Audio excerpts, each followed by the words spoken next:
Well, hello everyone and welcome back to my channel. Today's video is going to be a little bit different from the last one. If you watched the last video, I was outside on a lovely morning taking some photographs by the lake. So in this video, I'm actually going to be editing those photos that I took, and I'll show you exactly how I get from the raw files that come out of the camera to the finished product that you saw in that last video. Hopefully you guys like this type of content. I do plan on regularly doing these types of part 2 videos to the landscape photography ones, because I think that what happens on the computer for a photo is just as important as what happens in the field.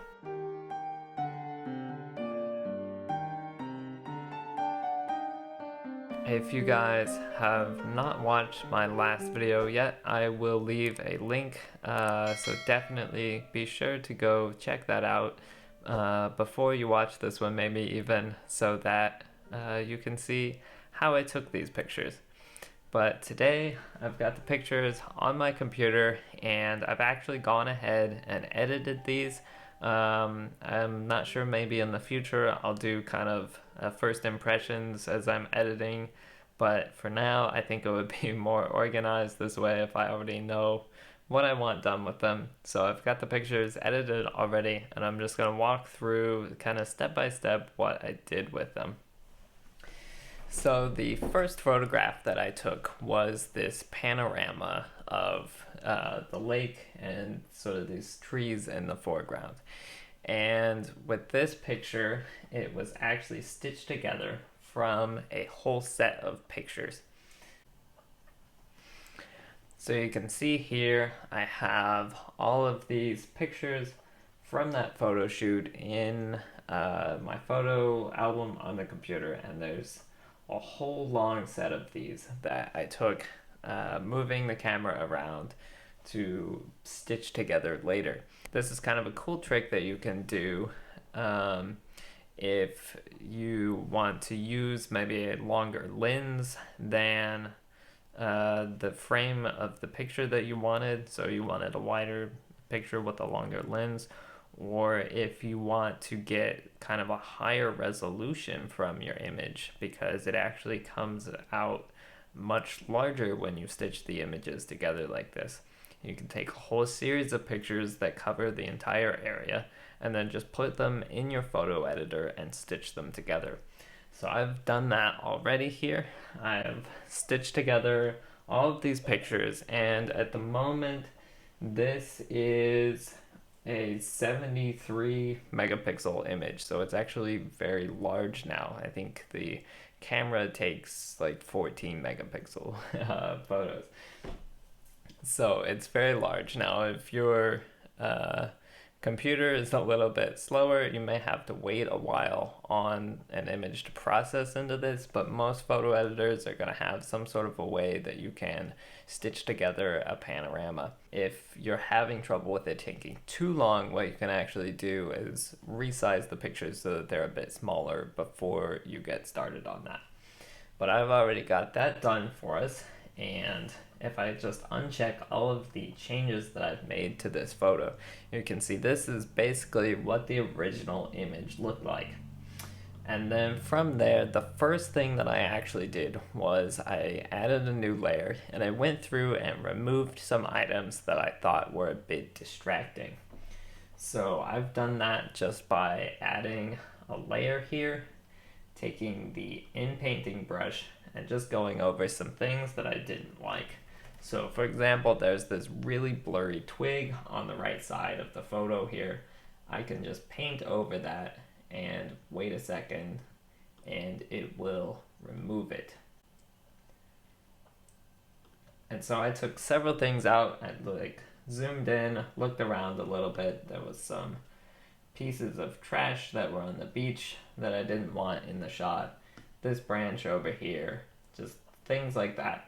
And I got rid of all of those little distracting things that there wasn't really any way to change the composition to remove from the frame, but that I can just edit out really quickly.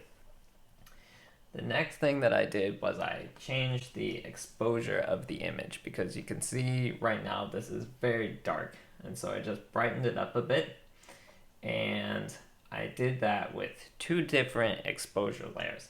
So this one right here is actually a gradient, and so it's brightening the lower portion of the image more than the upper portion of the image, just because the ground was very dark and the sky was already a little bit lighter. And then the second one that I added is this one, which is just brightening the center portion of the image. The reason for that is that your eye will be drawn to brighter things in the photograph, and so by brightening up that center part where the subject is, it helps to isolate it from the rest of the image and draw your eye to it a little bit more, because this was sort of a compositionally lacking photograph, and so I'm compensating for that a little bit with the lighting. Next thing that I did is I just added back some of the color, because the photo looks a little bit washed out straight out of the camera. It just needed a little bit of coloring added. So I added an HSL layer, and if I open that up, you can see that I actually adjusted the different colors differently. So I took the reds and I just saturated them a bit more here. And you can see if I slide this around, what this does is it just saturates just the red color. And then same thing with the yellows, the greens, there weren't really any greens, so that's left the same. The blues though, I adjusted a little bit to make the sky just a bit more bluer. And then the last thing that I did was I took a high pass filter and I added to the image to sharpen it up a little bit. When you take pictures with raw files in your camera, they don't come with any of the camera's additional sharpening on them. So you want to make sure that you sharpen up those photos. So I've added a high pass filter, and I've actually used the layer mask here to just add that high pass filter to the center part of the image that I wanted in focus. So the rest of the photo that isn't the subject, I didn't actually bother to focus up, to help your eye again be drawn to the sharpest part of the photo where the subject is. And so you just add a high pass filter, which is going to look very gray like this, and you can kind of see elements start to come through as you drag the radius of it up, and then you just change the blend mode of it to overlay, and that just sharpens that area up. Now, as I mentioned in my last video, this is not really my favorite of the pictures that I've taken. It's not my favorite from that photo shoot at all. But I did want you guys to see how you would edit something like that, and how you can take a whole bunch of close-up pictures, stitch them together, and come up with one photo. Now the next photo I've actually made much simpler edits to. So I did make some kind of minor adjustments in the develop persona of Affinity Photo to kind of the saturation, contrast, and exposure of this image, just to get it tweaked up a little bit. But then after that, I did actually remove a few more things that I thought were distracting from this one. So there were a whole bunch of branches down here in the water, and whatever this is, some kind of rock or something. And I just kind of, again, took the in-painting brush and just removed those things.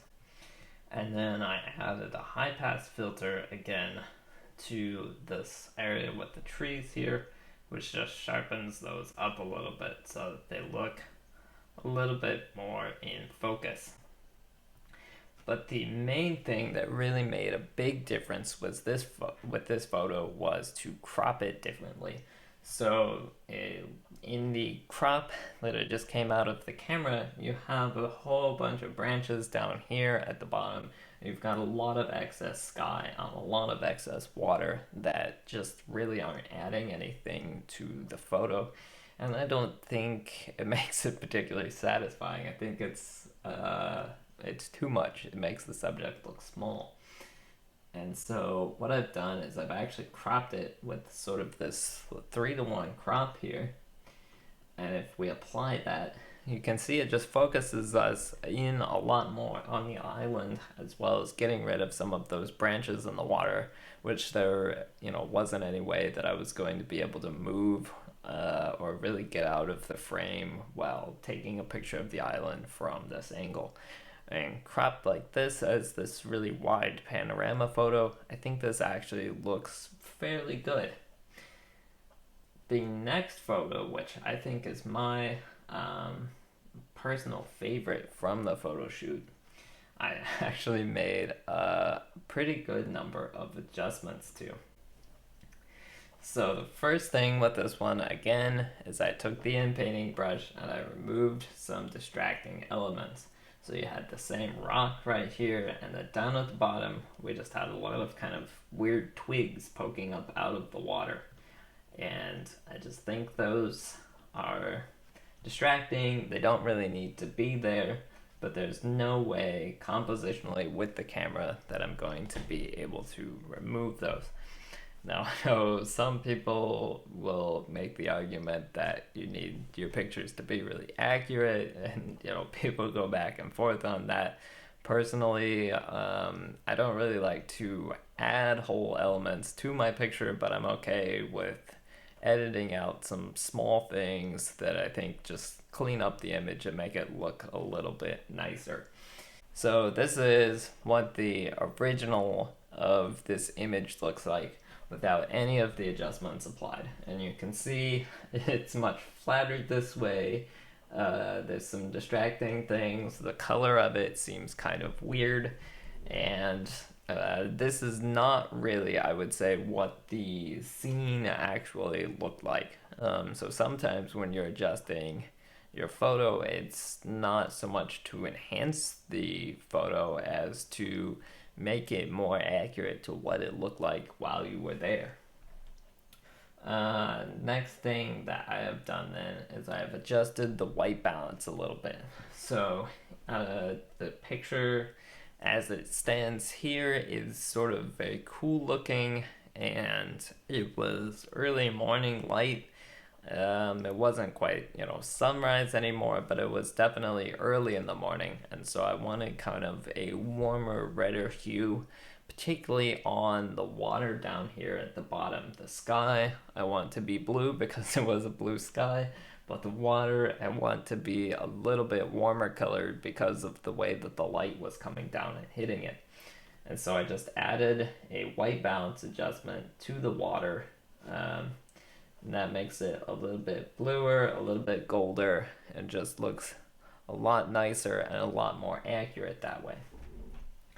And then I also added an exposure adjustment. Now, this was another selective exposure adjustment, so I primarily exposed the trees more in the center. I exposed the water just a little bit more, and I didn't add any additional exposure to the sky because it was already very bright. So I just made that adjustment like that. And you can see when we do that, it just makes the trees stand out a little more. They look a lot brighter, and it makes the water look a little bit nicer. And then I added a brightness and contrast adjustment specifically to the sky. And with that, I've not actually changed the brightness at all, but I've raised the contrast a lot. And that just helps you be able to see the clouds in the sky a little bit more, the blue places, because it was very, very flat looking. And then I also added a levels adjustment to the sky. And with that, I pulled the black level up and the white level down. And so what that's done is it's just really kind of darkened up the darker spots and lightened up the lighter spots. It helped fix the blue of the sky a little bit where there was blue sky coming through the clouds, and just gives it a much more natural look rather than the really kind of flat look that was coming out of the camera. And then I added an HSL adjustment on the entire photo. And so what I've done here is I've taken the different colors again, adjusted them a little bit differently, saturated them more and less. So the reds I've pulled up a little bit, the yellows I've pulled up just a very small bit, there weren't any greens, and then the blues I've saturated a lot more. And so that really finalized the blueness of the sky, making it back much closer to what it actually looked like when I was there. So coming out of the camera, it just looked really gray, and it wasn't a gray day at all. And so this adjustment has pulled back the blueness in the sky. And then one final adjustment that I made was a little bit of an enhancement to the photo, and that was I took and added a white balance adjustment to the lower portion where the trees and the water are, and I made it slightly yellower and much more red. And when I add that in, you can see two things really. One, it makes this photo much more pleasing to look at. It was a bit green at the bottom before, and with sort of the redder hue, it just looks much nicer. And the other thing is that makes it kind of look a little bit more like it's at more of an early morning sunrise, which it wasn't quite at the point when I took this photo. It was a little bit later than that. But that was really the vibe that I was going for. That was why I was out there early, even though at this point I'd been taking other photos, and so it wasn't quite as early. But that was really the feel that I wanted to convey with this photograph, was kind of an early morning light. And so just adding that white balance adjustment helped me to point it a little bit more in that direction and tell the story that I was trying to tell. And then finally with this, I have also just added a high pass filter. Again, I usually add these last after I've made all of my other adjustments, just so that I can sharpen it just the right amount. And I've sharpened up the trees and the foreground just a bit selectively, and left the sky and some of the surroundings a little bit more out of focus.